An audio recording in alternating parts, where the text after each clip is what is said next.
இன்னைக்கு வந்த ஆர்டர் தாங்க கேன்சல் பண்ணிட்டேன். எதனால அப்படின்னு பார்த்தீங்கன்னா, திடீர்னு ஒருத்தர் எனக்கு கால் பண்ணி ஹிந்தியில பேசினாங்க. "ஹிந்தியா எனக்கு ஒண்ணுமே புரியாதே" அப்படின்னு சொல்லிட்டு நான் கால் கட் பண்ணிட்டேன். மறுபடியும் கால் பண்ணி ஹிந்தி ஆர் இங்கிலீஷ் அப்படின்னு கேட்டிருந்தாங்க. சரி 2மே வராதே அப்படின்னு சொல்லியிருந்தேன். அவங்க உடனே "நாங்க கொஸ்டின் கேட்குறீங்க, நீங்க ஆன்சர் மட்டும் பண்ணுங்க. எஸ் ஆர் நோ" அப்படின்னு சொல்லியிருந்தாங்க. சரி ஓகே அப்படின்னு சொல்லிட்டு நானும் வந்து ஆன்சர் பண்ணிட்டு இருந்தேன். எதுவுமே ரசமலாய் கேக், காஃபி கேக் கேட்டிருந்தாங்க. சரி ஓகே பண்ணிக்கலாம் அப்படின்னு இருந்தேங்க. அதுக்கப்புறம் பார்த்தீங்கன்னா, ஹோம் டெலிவரி அவைலபிளா அப்படின்னாங்க. அப்படின்னு சொல்லி நானும் எஸ் அப்படின்னு சொல்லியிருந்தேன். அதுக்கப்புறம் பார்த்தீங்கன்னா, எங்களுக்கு 1/2 கேஜி ரசமலாய் கேக் வேணும், ஹோம் டெலிவரி பண்ணிருங்க அப்படின்னு அவங்களோட டீட்டெயில்ஸும் சொன்னாங்களா. எனக்கு சரி பக்குன்னு ஆயிடுச்சு.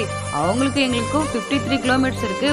வர ரொம்ப லாங் ஆயிரும் அப்படின்னு சொல்லி நான் வேண்டாம் அப்படின்னு சொல்லியிருந்தேன். சரி இல்லைங்க பண்ணி கொடுங்க அப்படின்னு சொல்லிட்டு இருந்தாங்களா. சரிங்க டெலிவரி சார்ஜ் அதிகமாகும் அப்படின்னு சொல்லியிருந்தேன். சரி அப்படிங்களா வேணான்ட்டாங்க. நாங்க வந்து தருமபுரி, பொம்படி, கடத்தூர் இந்த சரௌண்டிங்கில குடுத்துருக்குங்க. உங்களுக்கு யாருக்காச்சும் வேணுனா கீழ இருக்கிற நம்பருக்கு கால் பண்ணி ஆர்டர் பண்ணி